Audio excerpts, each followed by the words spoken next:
Assalamualaikum warahmatullahi wabarakatuh. Saya Najwa Alfianti dari kelas 11 IPS 3 ingin menjelaskan materi biologi pada bab 8 tentang sistem ekskresi pada manusia. Yang pertama ada pengertian. Sistem ekskresi adalah sistem dengan tugas untuk mengolah zat sisa metabolisme dan racun, lalu membuangnya dari dalam tubuh. Sebab zat-zat sisa dan racun tersebut bisa mengakibatkan masalah kesehatan apabila tidak dibuang dari dalam tubuh.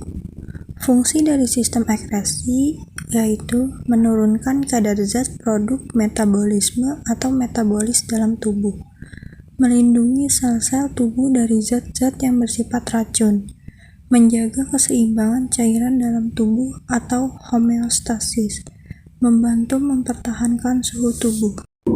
Selanjutnya ada organ-organ yang terdapat dalam sistem ekskresi. Yang pertama ada ginjal. Ginjal berbentuk seperti kacang berwarna merah. Berat dan besarnya bervariasi, bergantung pada jenis kelamin, umur, dan ada tidaknya ginjal pada sisi lain. Ginjal pada orang dewasa berukuran panjang sekitar 11,5 cm dan lebar 6 cm.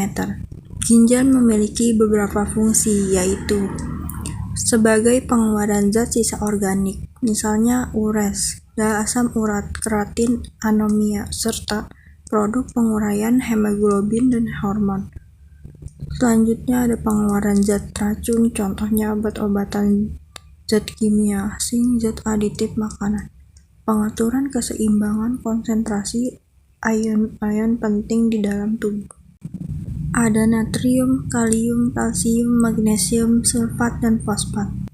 Yang kedua ada hati. Hati manusia memiliki berat sekitar 1,5 sampai 2 kg.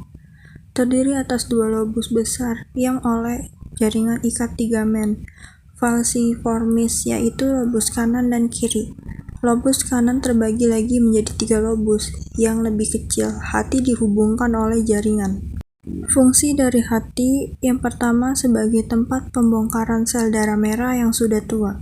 Yang kedua, pusat pengubahan protein lemak dan karbohidrat sesuai kebutuhan hidup. Yang ketiga, menawarkan racun atau detoksifikasi. Yang keempat, tempat pembentukan vitamin A dari provitamin A. Yang kelima, menampung vitamin A, D, E, dan K yang berlebih. Yang keenam, mengubah glukosa menjadi glikogen atau gula otot untuk mengatur kadar gula dalam darah.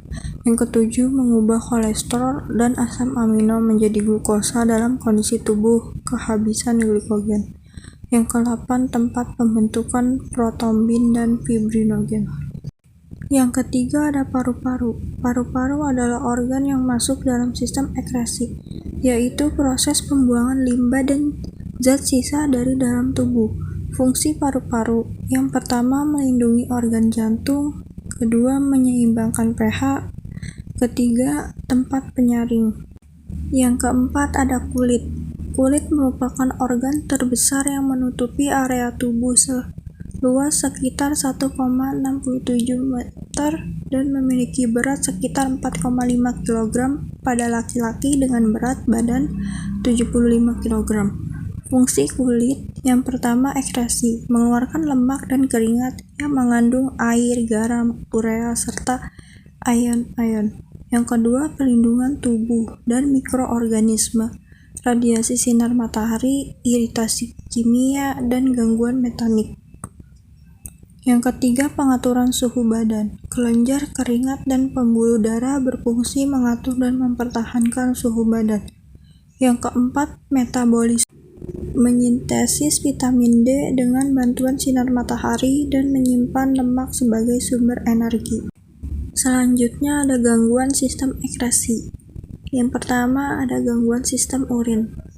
1. Glikosuriah atau glukosuriah adalah ekskresi glukosa dalam urin sehingga menyebabkan dehidrasi karena banyak air yang akan terekskresi ke dalam urin. Yang kedua, albuminuria adalah penyakit yang terjadi akibat ginjal tidak dapat melakukan proses penyaringan, khususnya penyaringan protein.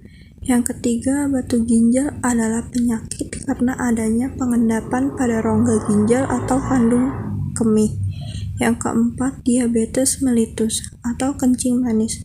Dibedakan menjadi dua jenis, yaitu diabetes mellitus tipe 1 atau dimulai pada usia remaja, ditandai oleh kurangnya sereksi insulin akibat sel B pankreas tidak memproduksi atau sangat sedikit memproduksi insulin sehingga diperlukan insulin eksogen atau insulin produk farmasi yang disuntikan untuk bertahan hidup. Diabetes mellitus tipe 2 dimulai pada saat usia dewasa. Sekresi insulin mungkin normal atau bahkan meningkat, tetapi terjadi penurunan kepekaan sel sasaran insulin seperti sel otot, rangka, dan sel hati. Yang kelima, diabetes insipidus adalah penyakit yang ditandai produksi urin berjumlah banyak dan encer dan disertai dengan rasa haus. Yang kedua ada gangguan hati. Penyakit hati atau liver paling sering disebabkan oleh infeksi virus. Amorba penyebab disentri, cacing, plasmodium penyebab materia, dan Toxoplasma sp. 2. Sirosis hati. Cirrhosis adalah berubahnya sel hati menjadi jaringan ikat fibrosa sehingga kehilangan fungsinya. Sirosis dapat disebabkan oleh minuman keras serta hepatitis B dan hepatitis C. 3. Hemochromatosis adalah kelainan secara genetik yang menyebabkan tubuh terlalu banyak menyerap zat besi dari makanan, sehingga zat besi banyak tersimpan di dalam organ-organ tertentu seperti hati, jantung, dan pankreas. Yang ketiga ada gangguan kulit. 1. Eksem atau dermatitis adalah radang kulit yang hebat, terasa gatal, kulit dapat melepuh atau bergelembung kecil, atau biasa disebut juga dengan vesikel, yang akhirnya pecah mengeluarkan cairan. Yang kedua, kadas atau kurap adalah bercak-bercak kemerahan pada kulit. Terkadang berbentuk bundar dan jernih di bagian tengahnya. Kadas terjadi akibat infeksi jamur. Yang ketiga, kudis adalah gatal akibat infeksi dan kutu air. Yang keempat, Ascellus spot adalah infeksi jamur di sela-sela jari kaki. Yang kelima, vitiligo adalah gangguan pigmentasi sehingga kulit. Sekian penjelasan dari saya, kurang lebihnya mohon maaf. Wassalamualaikum warahmatullahi wabarakatuh.